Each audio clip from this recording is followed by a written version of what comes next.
Bom dia, meninas. Bom dia, mulheres abençoadas. Bom dia, como vocês estão? Essa noite dormi na casa da minha mãe, tô com olheira, cuidando dela um pouquinho. Essa angústia me matar. Meninas, hoje o título da nossa live é Uma Mulher que Não Desiste Mesmo Diante da Dor. Amém? Que bênção vocês aqui, meninas. Daqui a pouco eu vou chamar minha convidada. Na palma de tuas mãos. Vai colocando assim o teu espírito alinhado com o Senhor. Ouvindo essa música, deixando o Espírito Santo falar ao seu coração. Porque hoje Ele vai fazer grandes coisas aqui no nosso meio. Amém?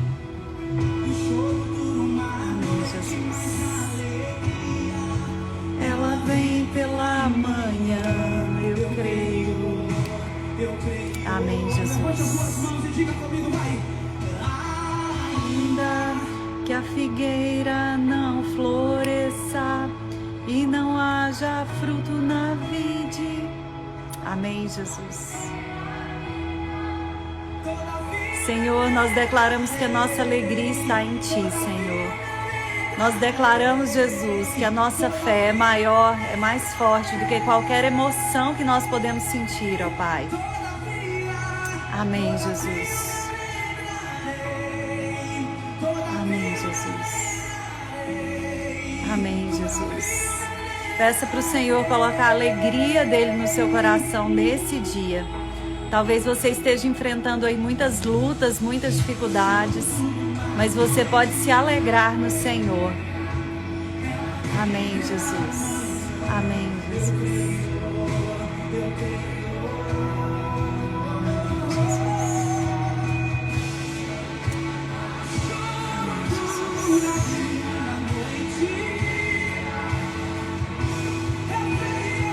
Amém, Jesus. Ainda que a figueira não floresça, que não haja fruto na vide, que o produto da oliveira minta, todavia me alegrarei. Amém, Jesus. Amém, Senhor. Nós declaramos, Senhor, que a Tua palavra é a verdade, Jesus. Que o nosso coração e a nossa mente vai se encher da Tua verdade. E as mentiras, Senhor, serão deixadas para trás, Senhor, em nome de Jesus, ó Deus. Traz cura, Senhor, durante essa live, Jesus. Traz esperança para o coração dessas mulheres. Fala com elas nessa manhã, Senhor, assim como o Senhor já falou comigo, Senhor. Amém, Jesus. Nós declaramos que nós nos alegramos em Ti, Jesus. As circunstâncias estão difíceis, Senhor, mas nós declaramos que nós nos alegramos em Ti. O Senhor é a nossa alegria, o Senhor é a nossa porção, o Senhor é a nossa esperança, Jesus, e nós declaramos que a nossa fé é mais forte do que qualquer emoção que tente nos derrubar. Senhor, eu declaro nessa manhã que a palavra do Senhor, que é a verdade, é maior do que qualquer mentira que Satanás queira colocar na nossa mente, de desesperança, de medo, de falta de fé, Senhor, em nome de Jesus, Senhor, venha derrubar, Senhor, todos esses muros, ó Pai, que tem se levantado na mente dessas mulheres, Senhor, de vontade de desistir, Senhor, em nome de Jesus, ó Pai, que o Senhor as fortaleça nessa manhã com esse testemunho que nós vamos ter aqui, Senhor. No nome de Jesus, usa, Senhor, de modo sobrenatural, Senhor, a pastora e a mim, Senhor, durante essa live, Senhor, que elas alcancem o refrigério que elas precisam nessa manhã, Jesus. Em nome de Jesus, Senhor. Amém, Senhor. Amém, Jesus. Amém, meninas. Vou colocar baixinho aqui. Deixa eu desligar. Eu gosto sempre de colocar um louvor, não é para vocês ficarem me escutando cantar, né? Porque eu sou péssima nisso.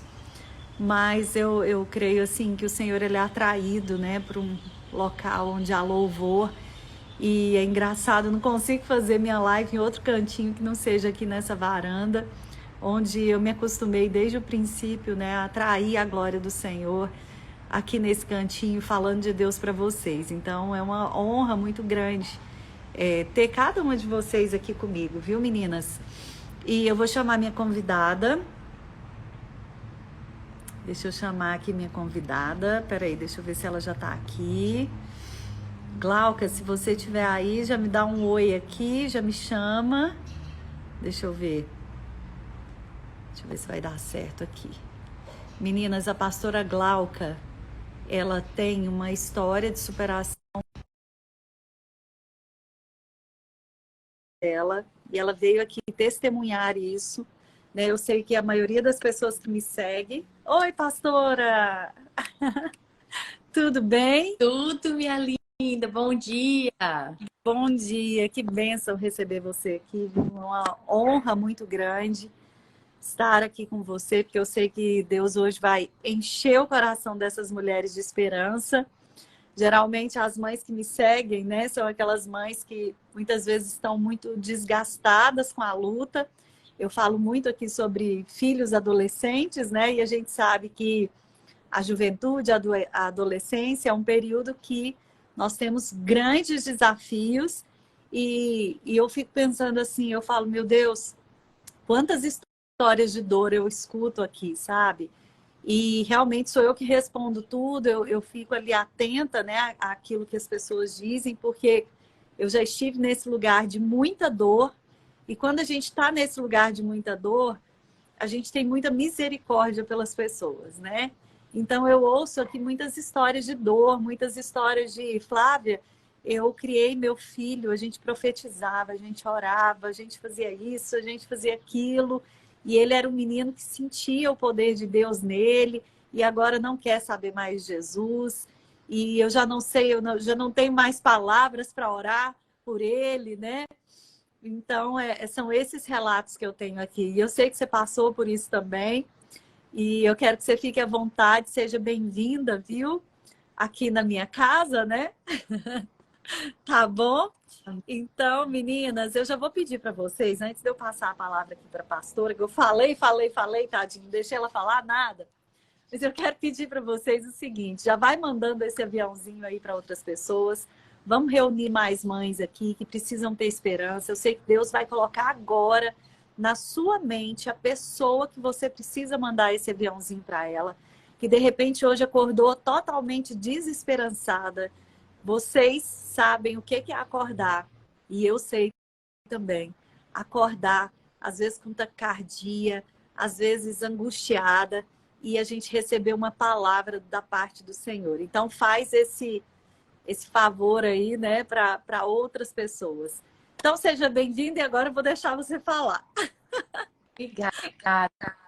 Primeiro de tudo, muito obrigada. Eu já tenho acompanhado você através das redes sociais e como o Senhor vai conectando o nosso coração com o igual, com o semelhante, né? A gente fala, eu costumo dizer que a matemática de Deus, ela confunde a lógica dos homens, né? As pessoas dizem os opostos se atraem, mas no reino de Deus, semelhante atrai semelhante. Amém. E a gente vai se conectando com pessoas que têm a mesma história, que passaram pelas mesmas dores, que têm o mesmo objetivo de vida, que estão caminhando para o mesmo rumo, para o mesmo destino. E foi assim que eu encontrei você, através das meninas, através da Carlinha, através da Márcia, assistindo uma das lives. Eu fiquei encantada com seu testemunho, com o conteúdo que você tem liberado sobre nós através do Espírito Santo. E para quem não me conhece, eu vou me apresentar. O meu nome é Glauca, casada há 28 anos com o André. Nós temos 3 filhas, Brenda, Bianca e Giovana. E 2 netinhas, a Laura e a Helena. E moramos aqui em Dallas. Hoje nós estamos à frente do ministério da Igreja Diante do Trono, aqui em Dallas, pela graça e misericórdia de Deus, né? Nossos pastores são amigos queridos, a pastora Ana e o pastor Gustavo. Então, eles confiaram a nós essa, eu não vou dizer difícil tarefa e nem árdua, porque a palavra do Senhor diz que quem busca pelo ministério, quem busca servir, grande coisa almeja. Então, dessa grandiosidade, o Senhor permitiu que a gente fizesse parte daquilo que Ele está construindo aqui. Amém, Mas Jesus. quando você me falou da live, do tema e tudo, eu fiquei, Jesus, esse é um testemunho que eu conto já várias vezes, mas há algum tempo eu parei de contar. Eu parei de contar e eu fiz, Senhor, eu quero trazer essa palavra em um momento específico. E eu sei que vai fazer diferença na vida de alguém. E esse seu canal é o melhor lugar, porque a gente trabalha diretamente com as mães aqui. E como você falou, que às vezes estão em momentos de desesperança, que às vezes estão vivendo um processo de dor e fica pedindo ao Senhor, o que eu vou fazer agora? Ou fica se questionando, aonde foi que eu errei? Que a primeira coisa que nós, mães, perguntamos é: onde foi que eu errei? Essa pergunta. Essa é a introdução do meu livro, pastora. Sério? Esse livro é para você que se pergunta onde foi que eu errei. Onde foi que eu errei? Porque esse é o primeiro julgamento de Satanás na nossa vida, né? Onde eu errei? Então a gente se culpa. Será que eu não fui uma boa esposa? Será que eu não fui boa mãe? Será que eu não fui uma boa filha e por isso eu tô colhendo essas consequências? Meu Deus, será que Deus é tão ruim assim que de uma forma, às vezes na minha rebeldia ou na minha inconsequência da minha adolescência, num momento de rebeldia eu agi de uma certa forma com os meus pais e agora eu tô colhendo aquele fruto tão amargo?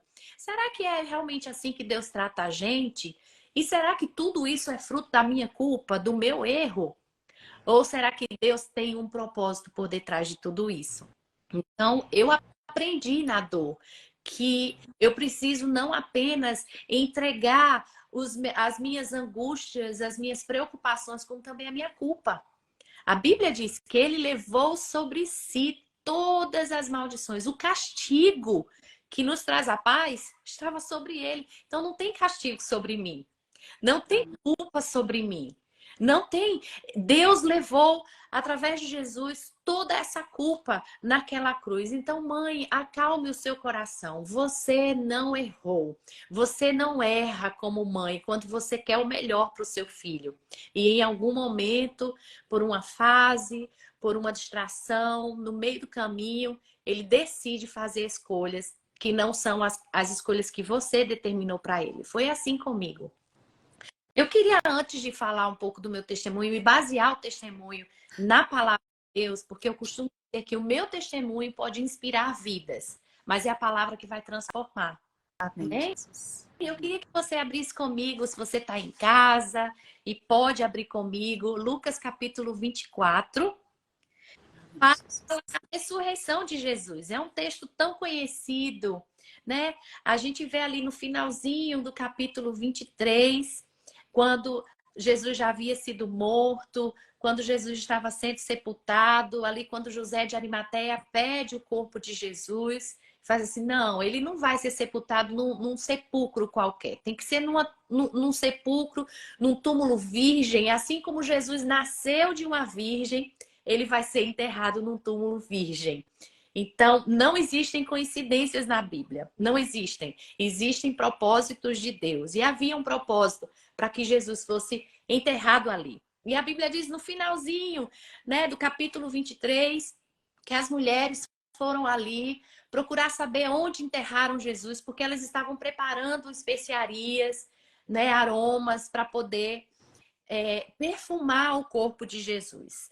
Já no capítulo 24, então, a gente vê esse momento em que elas retornam das suas casas ali com os perfumes aromáticos, com as especiarias aromáticas que elas haviam preparado para poder perfumar Jesus. E aqui no capítulo 24, bem no comecinho, a Bíblia diz que elas chegam ali e elas não encontram o corpo de Jesus.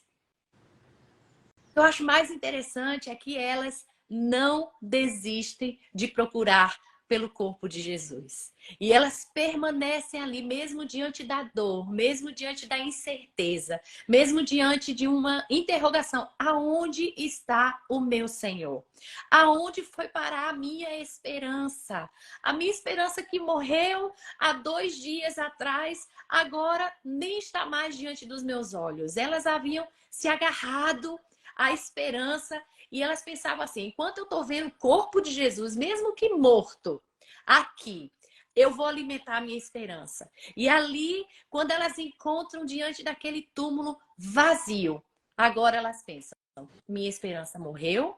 Não, não apenas literalmente, como agora já não tem mais resquício. Agora, em que eu vou me apegar? Aonde que eu vou colocar todas as minhas expectativas? E ali elas insistem: aonde está o meu Senhor? E a Bíblia diz que elas ficaram ali, diante da dor, elas não desistiram. E sabe o que eu acho mais incrível? É que por não desistirem, por permanecerem, elas viveram o milagre da ressurreição. Amém. Experimentaram do poder da ressurreição, porque elas não desistiram, elas receberam em primeira mão a grande notícia: ele ressuscitou. Você não precisa mais procurar entre os mortos, ou seja, a solução do seu problema não está mais na sua dor. Sabe, não precisa mais lamber essa ferida, porque não é dali que vai sair a sua cura. Ali você precisa viver aquele momento, mas você precisa entender que existe uma fonte que você talvez não veja, mas ela é real. E essa fonte de esperança, esses homens chegaram então para ela, 2 homens apareceram para ela e disseram: por que procura dentre os mortos aquele que está vivo? Sabe, mulheres, a pergunta que eu quero fazer para você nessa manhã: por que você procura entre os mortos aquele que está vivo? O que acontece é que quando a gente está mergulhada na dor, a gente não consegue enxergar que Deus já enviou a provisão. Quando a gente está mergulhada na dor, a gente não consegue enxergar que Deus já enviou a solução. Quando a gente está mergulhada na dor, a gente não consegue enxergar o que a nossa dor está produzindo. Sabe? E foi isso que eu entendi nesse texto. Por que você procura dentre os mortos? Por que você ainda está mergulhada na dor quando eu já te enviei a solução? Por que você ainda está mergulhada nessa ferida quando eu já te enviei a cura? E no mesmo capítulo, dentro do mesmo cenário, a gente vê um outro grupo de pessoas que, diante da dor, desistiram do propósito. São os É o mesmo cenário, mas a gente vê posturas diferentes. E aqui esses homens, eles estavam caminhando em oposição ao lugar da bênção, Jerusalém. Jerusalém é um lugar onde tudo acontece. Jerusalém é um lugar onde a paz, onde os milagres acontecem, onde muitos foram chamados.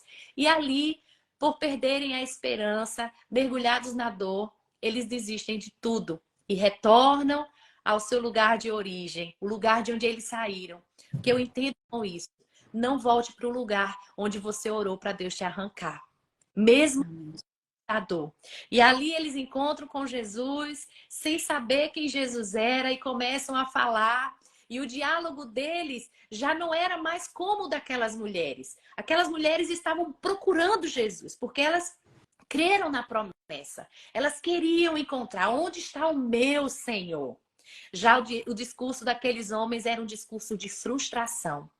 Era um discurso de: agora acabou, agora eu não tenho mais o que fazer aqui, eu vou entregar os pontos. E não é isso que a gente faz muitas vezes? Agora já acabou. Eu prefiro entregar os pontos. Eu não vou mais lutar em relação a isso. Eu desisto de tudo. E a palavra do Senhor diz que quando Jesus começa a conversar com eles, e isso demorou bastante tempo, só apenas depois de sentar, de partir o pão, eles começaram a reconhecer que era Jesus falando com eles todo o tempo e que o coração queimava, porque no meio da dor eles não conseguiram perceber isso. E é muitas vezes isso que acontece com a gente. No meio da dor, a gente esquece de ouvir a voz do Senhor. A gente ignora que o nosso coração está queimando pela presença de Deus. A gente ignora que Deus já está falando conosco sobre estratégias, sobre destinos, sobre propósito. Mas porque estamos tão mergulhadas na dor, nós não enxergamos. Diferentemente daquelas mulheres, quando os dois homens começaram a conversar com elas, a Bíblia diz que elas logo se lembraram. Elas logo se lembraram das palavras de Jesus. E ali o coração delas se encheu de esperança e elas saíram para falar aos outros o que havia acontecido. Então, essa é a palavra, a base bíblica que eu quero usar para compor, então, o meu testemunho para vocês. Porque eu também vivi esse momento de dor. E eu vivi essas duas oposições. Eu também quis desistir. Eu também, por estar tão mergulhada na dor, não enxerguei o fruto que a minha dor estava produzindo.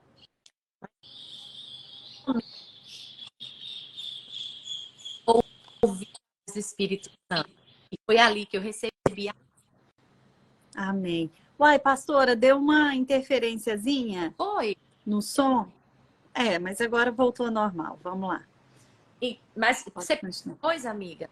Não, foi só algumas palavras que foram, assim, baixava, ficou sem som, depois voltou o som. Entendi. Deixa eu só voltar aqui os comentários para ver se as meninas estão ouvindo tudo direitinho também.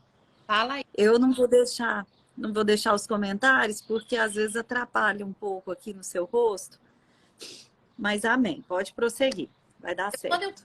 Quando eu escrevi um livro, num dos capítulos eu falo exatamente sobre a dor, né? Seu livro tá aí? Deixa eu ver. Ai, que lindo. Como é que chama? Muita gente Free? se ele é em inglês, mas não é. Como nós moramos aqui nos Estados Unidos, o título é em inglês, é Friends at the Table, amigos à... Então, sim. É cura ao redor da mesa. Amém. Nós acreditamos nesse ministério de sentar com a família, de pôr a mesa, de preparar com carinho as refeições. A gente acredita que existe algo natural quando a gente se assenta à mesa. Amém. Não é só uma questão.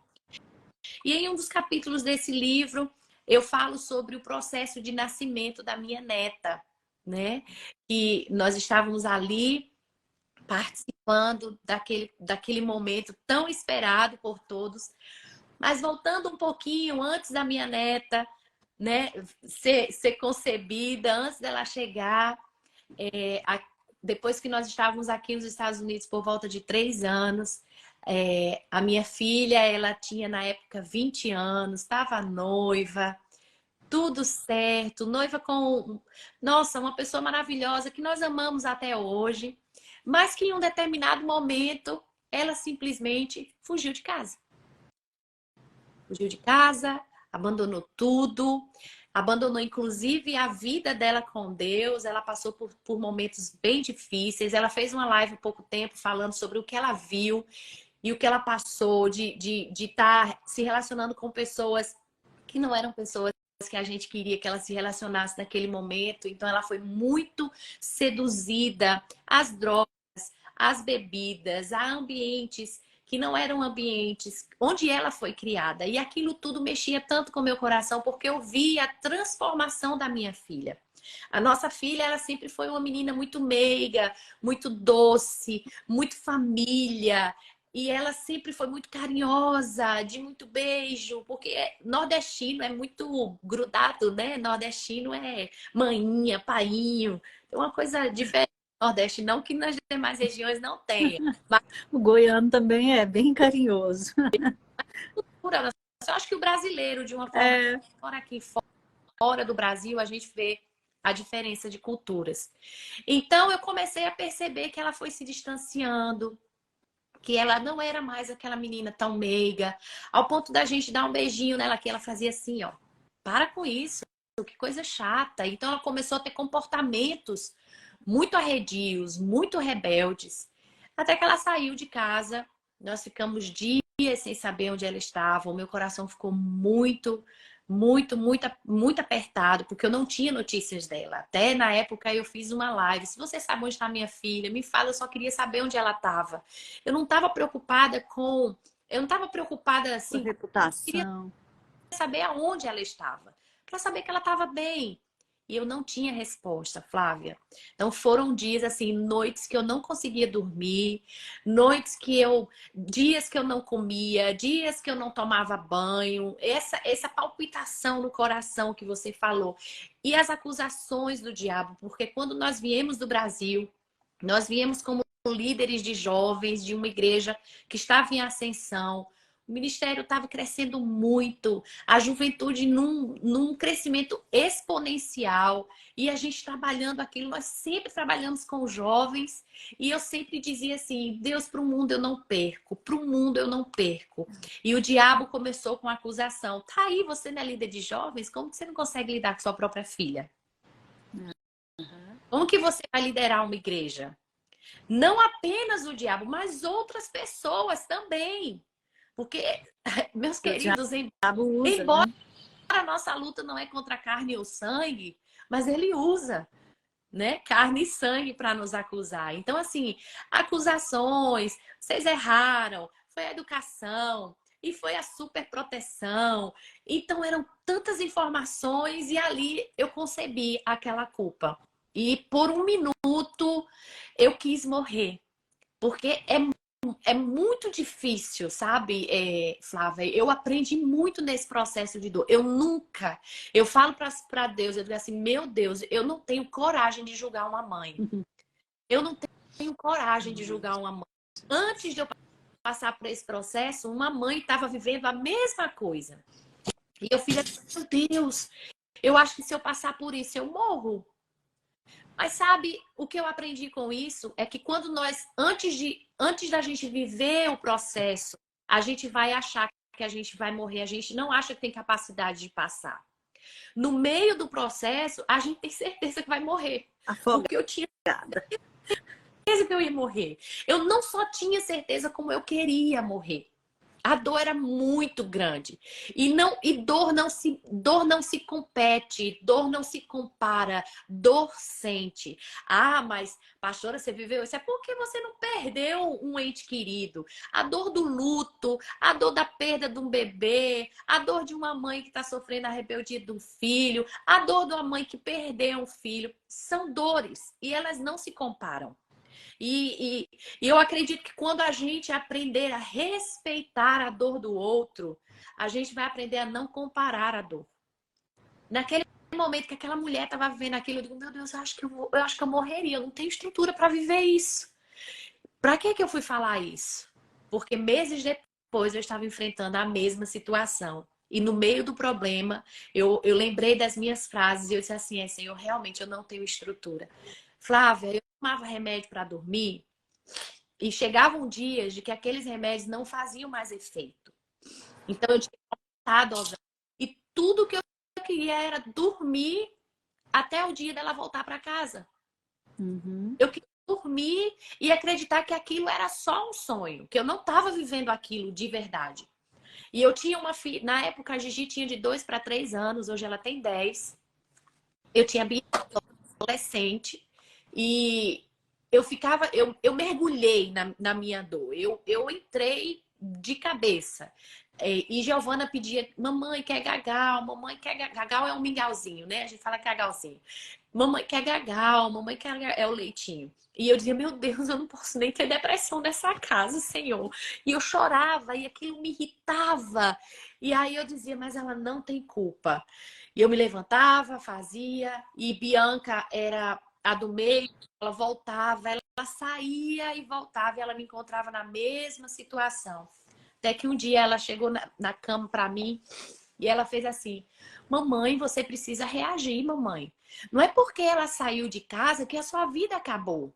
Mamãe, por favor, você não tá vendo que eu tô aqui? Adolescente, viu? E eu dizia, sim, filha, mas é difícil. Eu não sei onde a sua irmã está. Ela dizia, mamãe, eu estou aqui. Uau, amiga, como aquilo me quebrou. Porque quantas vezes a gente lamenta, a gente chora, a gente fica ali presa numa situação que passou e a gente despreza o que Deus tá, o presente que Deus está entregando hoje. Eu estava deixando de celebrar quem ficou, mergulhada na dor de quem foi. Eu não estou dizendo que não é lícito viver o luto, viver a dor, passar pelo processo, sim, mas a gente tem duas opções na vida. Ou a gente vai ficar ali estagnada, parada, ou a gente vai observar que existem outras situações acontecendo à nossa volta e que a gente precisa reagir. Foi então que eu levantei e comecei a reagir.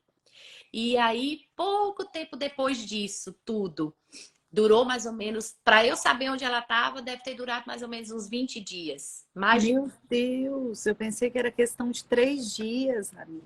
Tô falando para você, e até o ponto 20 dias. estava assim, mais ou menos uns 10 dias, 15, que ela não voltava para casa, não respondia as ligações, não faziam nada.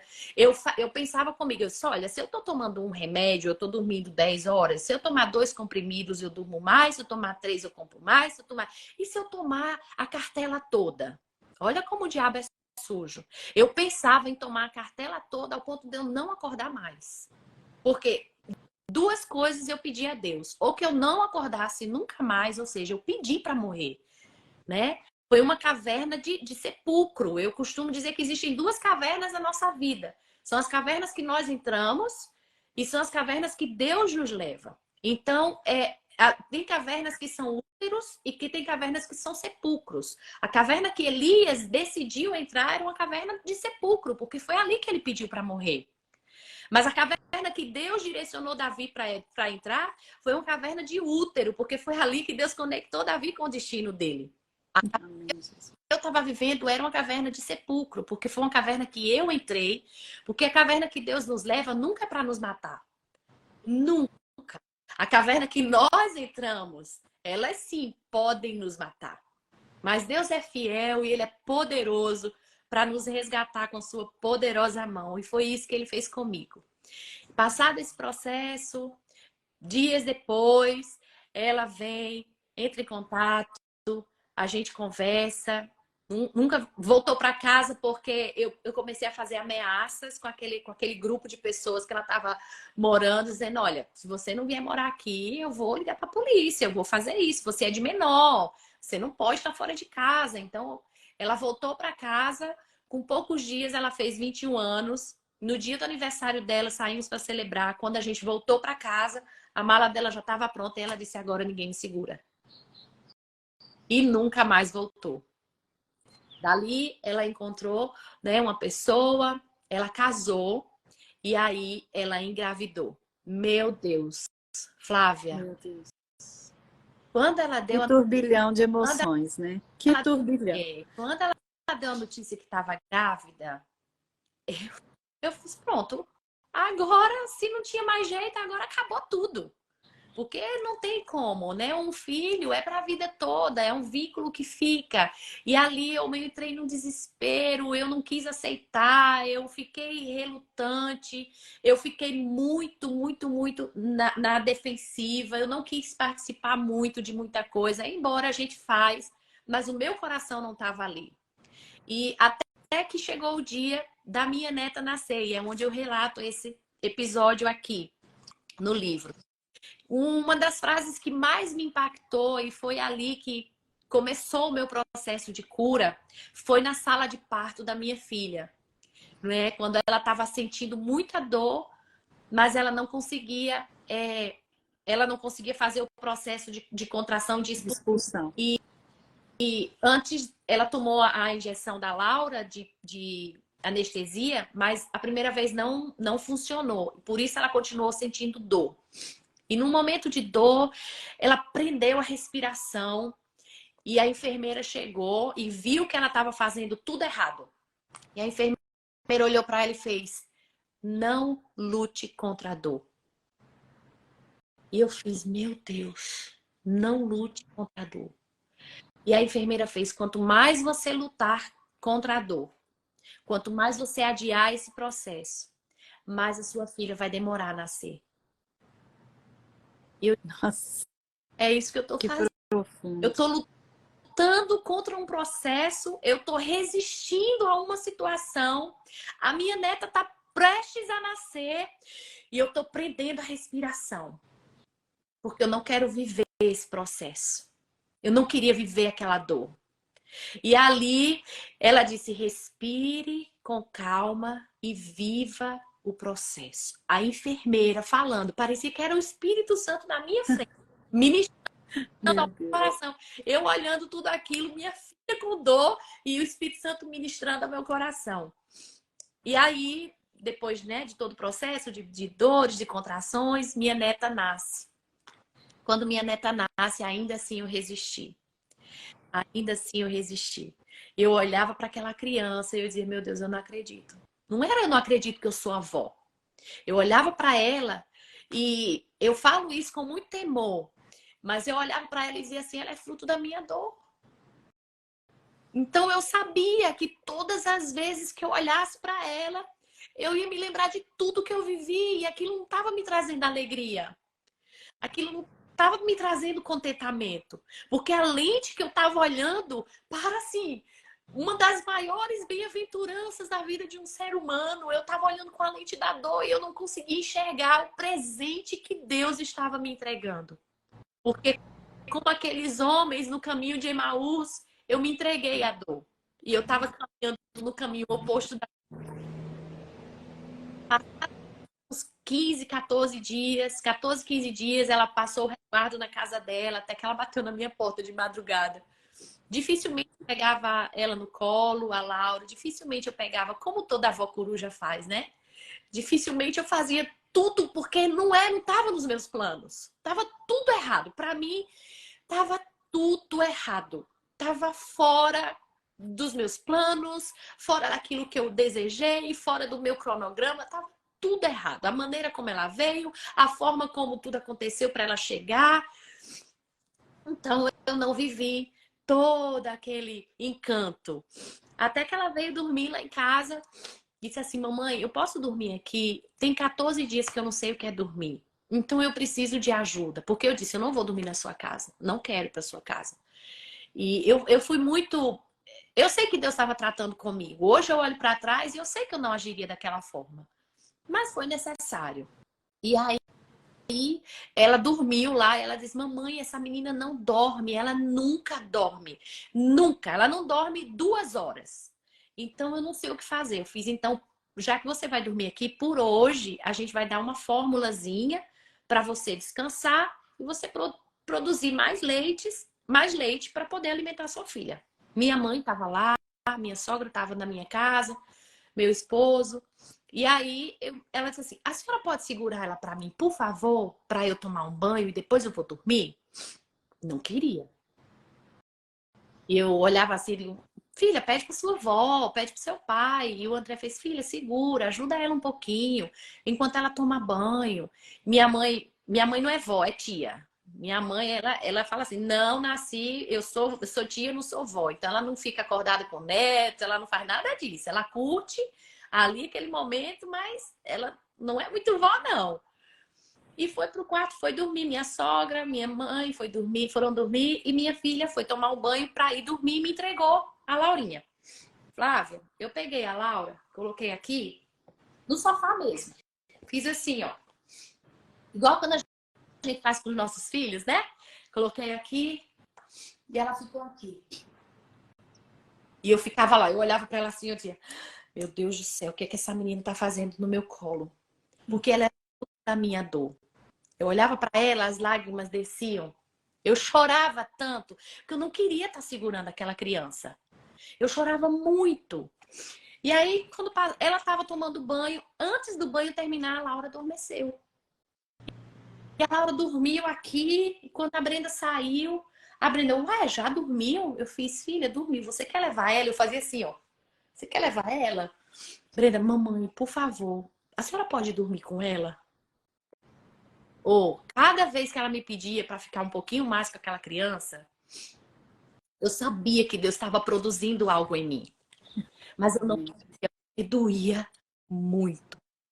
E aí eu olhei e fiz: fazer o quê, né? Aí o meu marido preparou só do jeito que eu tava no sofá, que o sofá daqui reclina, né? Botou a almofada de um lado, a almofada do outro. Eu dormia assim, parecia uma galinha acolhendo assim os pintinhos. E ela ficou dormindo, isso era umas 10 horas da noite. E uma criança que nunca dormiu, nem uma noite, nem 3 horas seguidas, dormiu de 10 horas da noite até 5 horas da manhã no meu colo. Amém, Me Jesus. apertou, o peito cheio de leite, pedrada. Ela olhou pra mim e fez assim: mamãe, ela mamou porque o meu peito tá jorrando leite. Eu não sabia que aquilo também era cura.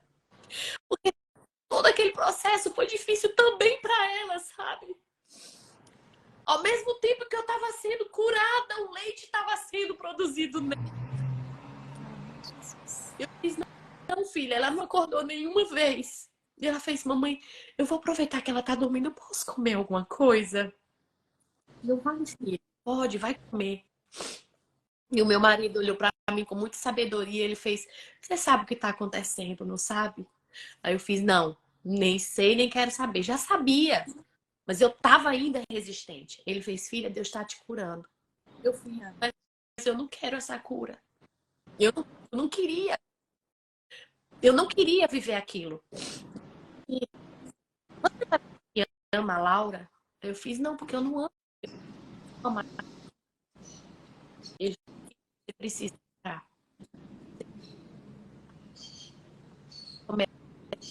começar a colocar para fora aquilo que está dentro de você. E ele começou a fazer orações. E ele repetir: Laura, você é amada, você é escolhida, você não é fruto da minha dor, você é fruto da bem-aventurança. E ele ministrou sobre minha vida o salmo que diz: bem-aventurado o homem que teme ao Senhor e que anda nos seus caminhos, pois verão os filhos dos seus filhos ao redor da mesa. E eu não entendia, Flávia, que aquilo que eu chamava de fruto da minha dor era um presente de Deus. Era fruto da bem-aventurança, porque a minha dor impedia de eu enxergar. Eu ministrei sobre a vida de Laura e ali eu comecei a declarar meu amor por ela e nunca mais, nunca mais, nunca mais eu consegui olhar para minha neta com os mesmos olhos. Ela é, meu Deus, é o amor da minha vida. Ela é o amor inexplicável da avó. É aquele amor irresponsável. Eu falo para a Brenda que é o amor irresponsável. Porque a gente não está preocupado se está saudável, se foi dormir com o pé limpo, se tomou banho, se está bem. A gente não está preocupado com isso. A gente só quer amar, a gente só quer estar perto.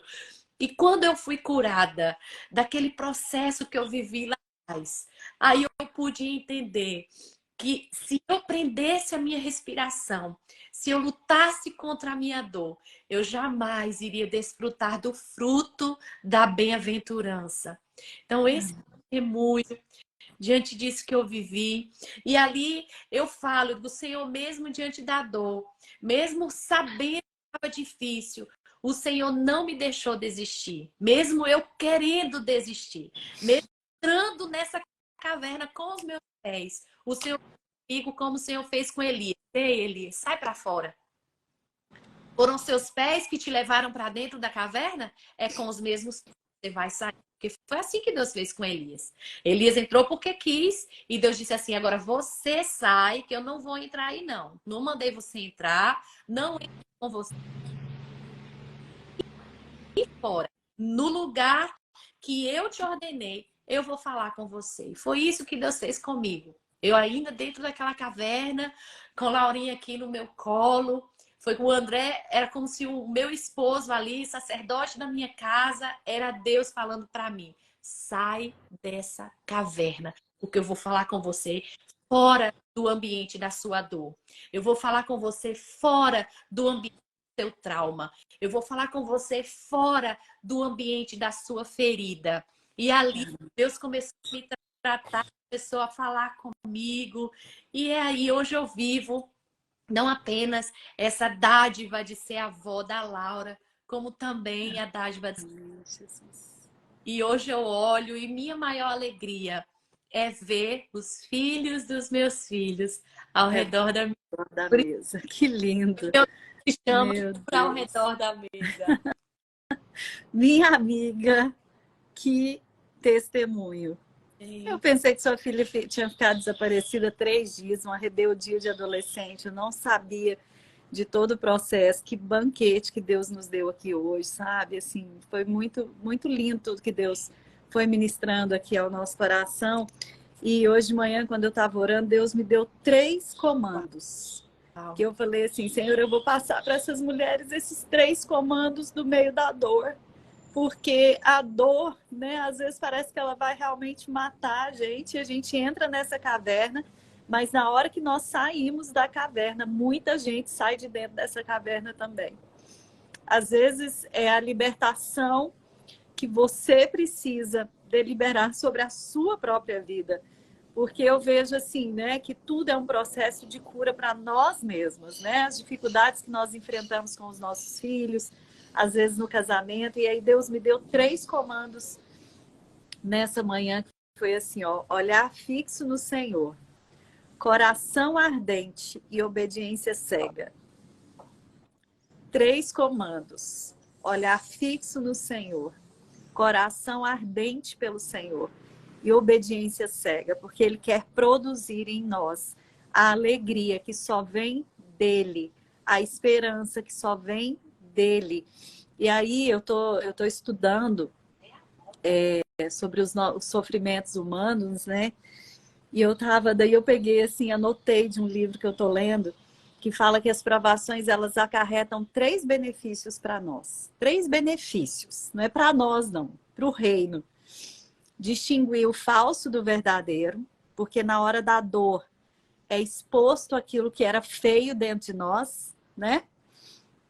Então, por exemplo, eu vejo, né, que aquele espírito de rejeição teve que sair da sua vida, testar a autenticidade da nossa fé e para nos purificar.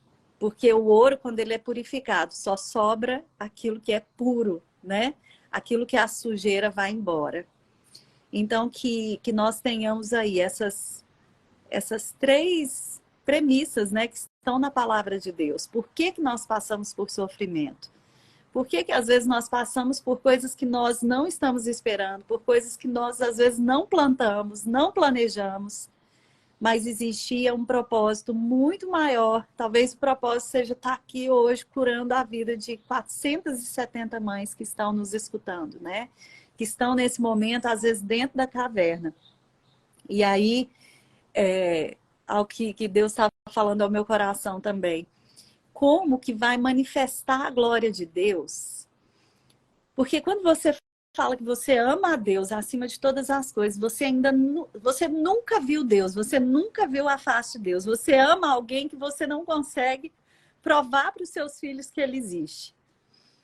Mas aquele amor gera uma alegria, gera a alegria genuína do Senhor, que essa ninguém pode contestar. Essa ninguém pode contestar. Então, o sofrimento, quando nós encontramos realmente, o que eu vejo assim na minha vida, assim, eu encontrei alegria suficiente no Senhor. Porque quando eu ouvia que Deus era suficiente, assim, é um testemunho que eu dou. Eu não acreditava que Deus era suficiente. Eu pensava, ai, tá, mas só de servir a Deus eu vou ser feliz. Que isso, eu preciso de dinheiro, eu preciso de condições, eu preciso de viajar, eu preciso de uma roupa boa, eu preciso das minhas filhas saudáveis. E, na verdade, quando você encontra Jesus, que você fixa os olhos, quando você estava contando lá daquelas mulheres, né?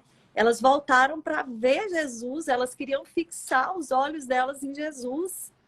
E aí elas não encontraram mais o corpo dele, mas elas não perderam a esperança. Achei lindo esse paralelo que você fez da reação das pessoas diante da dor, né? Dos discípulos voltando ali do caminho de Emaús, daquela mulher, né? Das mulheres ali esperando, né? Para cuidar do corpo de Jesus.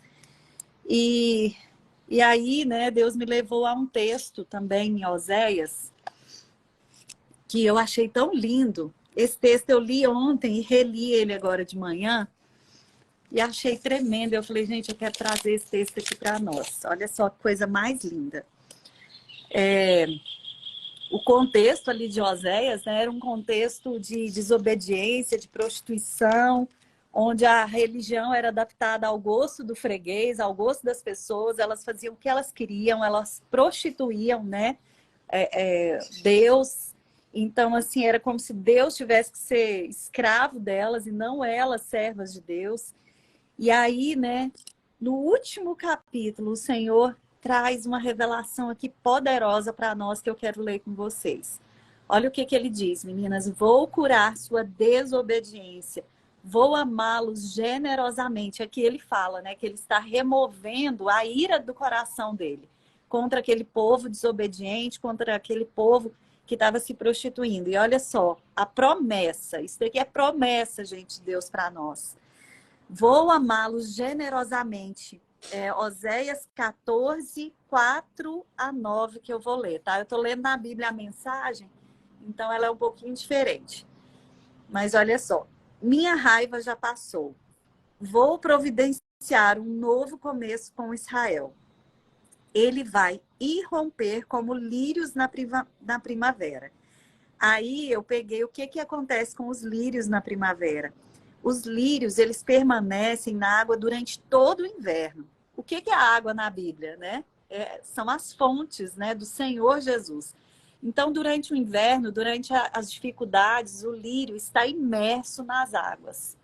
Mas na primavera ele aparece. Então, o que o Senhor está falando aqui é que ele vai irromper como lírios na primavera. Ele lançará raízes profundas como o cedro do Líbano. E aí, eu fui atrás também das informações do cedro do Líbano e eu vi que, por exemplo, nos primeiros 3 anos de vida do cedro do Líbano, às vezes ele tem 5 centímetros e a raiz dele tem metros para baixo. A planta, ela é visivelmente pequenininha, mas a raiz é 1000 vezes maior do que a planta. Então, o que nós precisamos entender, meninas, nesse período de dor, é que Deus está formando raízes muito profundas. Que às vezes você olha para você mesmo e você fala, Senhor, eu sou tão pequena, Senhor, eu não dou conta dessa tempestade. Mas o Senhor está dizendo aqui, minha filha, as raízes que eu estou formando em você, nesse tempo de dor, elas são muito profundas. Elas são muito profundas e as tempestades não vão poder te derrubar. Aleluia. E aí, a última comparação que ele faz aqui é que vai se tornar esplêndido como uma enorme árvore. A sua fragrância será de um bosque de cedros. E aí eu fui de novo, né? E vai se tornar como floresta de carvalhos. E aí eu fui lá procurar, né? O carvalho, ele é símbolo de força, de resistência. Durante as tempestades, a raiz do carvalho, ela vai ficando cada vez mais forte. E o carvalho, ele é uma árvore muito resistente. Então, o que o Senhor está nos entregando aqui nessa manhã, minha filha, fica submersa nas minhas águas durante o inverno.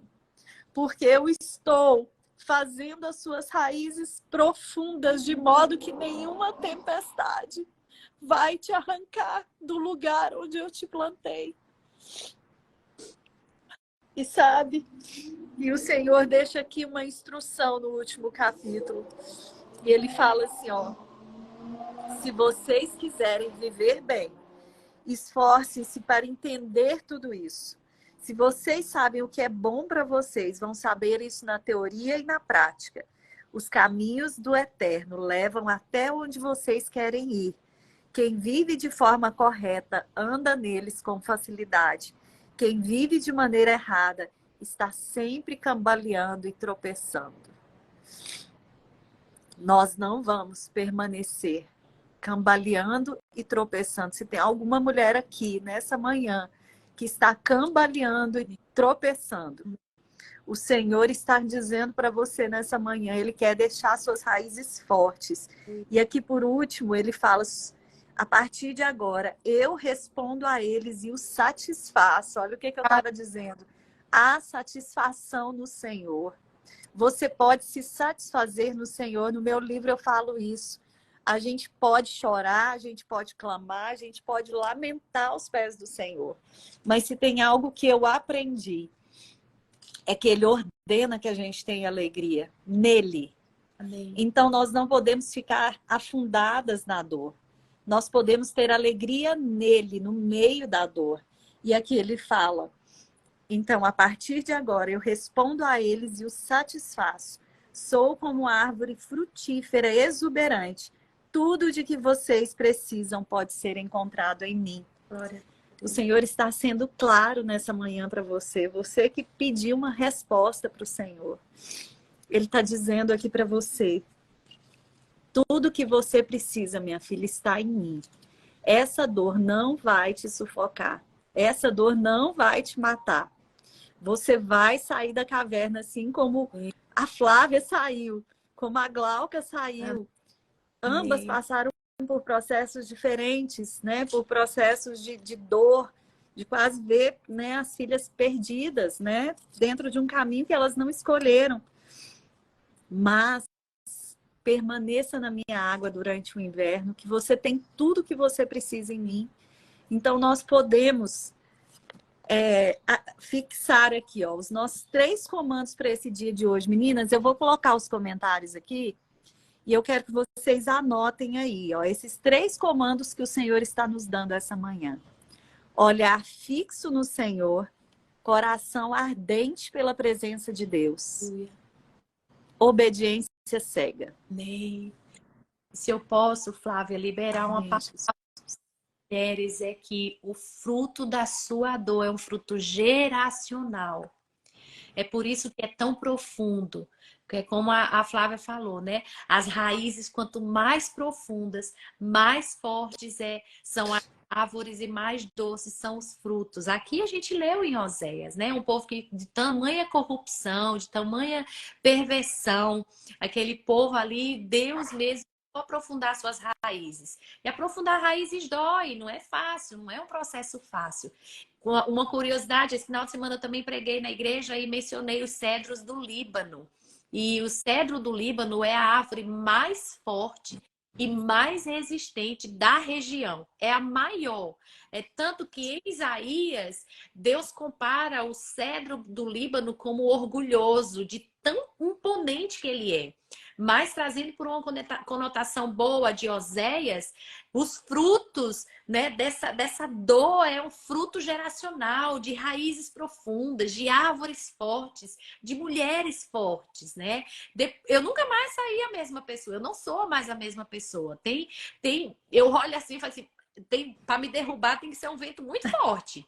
Porque as minhas raízes foram aprofundadas em Deus. No meio, e é assim, mulher, não olhe para o momento que você está vivendo agora como um castigo, sabe? Você não está sendo punida. Deus não é esse pai carrasco que está te punindo por algo. E eu preciso falar isso para você com muita empatia, com um coração muito conectado com o seu. Você não errou. Os princípios estão ali. E foi uma das coisas que Deus mais falou no meu coração durante a Alca. Não confie, né, na sua educação apenas, confie nos princípios. Sua filha cresceu no evangelho, você ministrou a palavra, e é isso aí que na hora certa vai fortalecer, vai trazê-lo de volta, vai florescer. Então, não tenha esse peso, mãezinha, por favor, não carregue, não é seu, né? Então, tenha, em nome de Jesus, essa certeza de que você, como mãe, deu o seu melhor, ministrou a palavra, ela vai frutificar. E assim como os cedros do Líbano serão fortes, frutíferos e, como diz aqui, perfumarão, serão cheirosos. Você vai poder sentir esse aroma e se alegrar nele. Então, amém, Jesus, amém. Que coisa mais linda, né? E meninas, peça para Deus, sabe? Usa a sua criatividade. Teve uma parte aqui do meu livro que eu coloquei para as mães fazerem um quarto de mãe de guerra, né? Tem aquele filme Quarto de Guerra, né? E aí eu ensinei aqui para as mães fazerem um quarto de guerra, preparar um quarto de guerra para o seu filho. E aí, meninas, se a sua visão às vezes está deturpada, que eu vi, assim, que foi a primeira coisa que Deus trabalhou em mim? Ele mudou a minha visão em relação à minha filha, porque eu só conseguia ver morte na minha filha, eu só conseguia ver morte. Eu olhava para ela, eu via tudo escuro, eu via ela sem vida. E aí o Senhor começou a falar, profetiza, profetiza, profetiza. E aí, meninas, pega uma foto do seu filho com um sorriso lindo e fala, Senhor, essa essência vai voltar.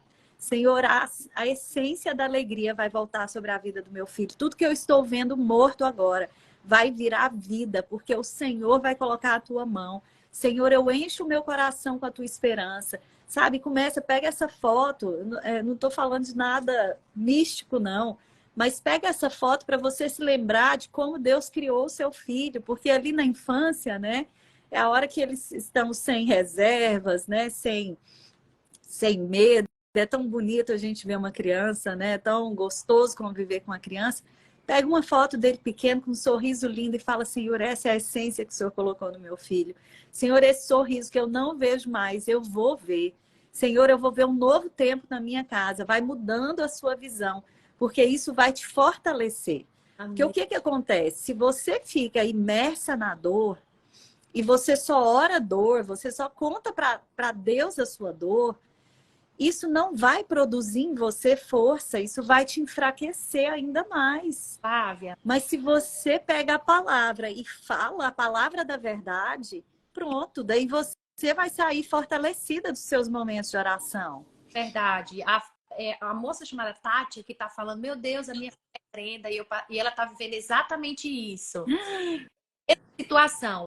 Tem uma outra pessoa que eu conheço, o nome da filha dela também é Brenda e tá vivendo a mesma situação. É tanto que ela tem me procurado, a gente tem orado junto. E sabe o que eu entendo? Uma coisa que eu fiz também, sabe, Tati? Brenda quer dizer espada brilhante. Então eu comecei a profetizar o poder que o nome da minha filha carregava. Senhor, naquele lugar de escuridão, a minha filha vai ser espada, a minha filha vai reluzir a tua glória. Então, pais, mães, procurem ver qual é o significado de força que está por detrás do nome do seu filho. O nosso nome carrega uma identidade. E essa profetizar essa identidade sobre o seu filho, sobre a sua filha. A minha filha Brenda, a espada brilhante, então eu profetizava, ela é uma guerreira do Senhor, ela vai vencer essa guerra, ela vai sair reluzente como uma espada, ela vai fazer a diferença. Embora eu estava no meio da dor, mas em um momento eu precisei me levantar e clamar, profetizando a verdade por trás do nome da minha filha. Então, Tati, faz isso. Glauca, daí tem gente perguntando se hoje ela está nos caminhos do Senhor. Hoje ela tem quantos anos? Meu Deus, a minha filha é nosso braço direito na igreja. Meu Deus, eu acho que ela chega na igreja, ela faz tudo. Na época, a gente não estava à frente da Diante do Trono, a gente fazia parte da igreja americana. E ela e o esposo dela, né, começaram a ministrar sobre jovens, falando sobre drogas, porque foi o ambiente onde eles estavam. E eles começaram a ministrar sobre o jovem americano, que aqui o acesso à droga é muito, muito cedo, muito rápido. E hoje, eles são um dos líderes da nossa igreja, eles trabalham com louvor e adoração, tá firme demais. Eles são... Tudo isso foi uma construção de Deus na vida deles para eles estarem onde eles estão hoje. Amém, Jesus, amém. Minha amiga, eu tô tão feliz, porque foi tão tremendo. Eu não sabia nem metade de tudo que você tinha passado, mas Deus colocou no meu coração. E ontem, gente, eu procurava seu Instagram para te perguntar de novo e não conseguia lembrar, porque minha cabeça estava tão ruim. E eu falei, Senhor amado, eu preciso achar essa mulher, eu preciso achar. E aí, minha amiga, bem na hora lá, que eu já estava quase desistindo, aparece um post seu. Eu falei, glória a Deus, que Deus não deixa a gente perdida aqui, né? Então, minha amiga, eu quero te agradecer demais. Foi bênção demais. Que Deus continue abençoando aí seu ministério. Seu livro ainda está à venda? Tá à venda. Tá. Daí, link no meu... Da sua bio? Você clica lá e olha... Vamos tirar a nossa fotinha? Vamos tirar a nossa fotinha, você com o seu livro e eu com o meu, e eu vou te mandar o meu também. Nossa, se bem que mandar para aí, eu vou esperar você vir para o Brasil, eu vou Setembro tô aí, a gente vai estar no Congresso Mulheres Diante do Ano, não perde. Amém. Meninas, tira a foto aí da gente, tá? Tira a foto, divulga essa live. Eu tenho certeza que essa live vai trazer esperança para tantas mães, meninas. Faz isso, faz esse compromisso. Olha, nós somos 436 mulheres. Se pelo menos 30 fizerem esse compromisso de repostar a live, nós podemos alcançar aí mais pelo menos mais 200, 300 mulheres, mais 1.000 mulheres, sei lá, que precisam, gente, se posicionar na palavra de Deus, que precisam sair da caverna. Então, eu conto com vocês. Pastora, muito obrigada mais uma vez. E vamos fazer mais lives juntas, porque foi bênção demais, viu? Beijo para você. Fica com Deus, meninas. Beijo, beijo.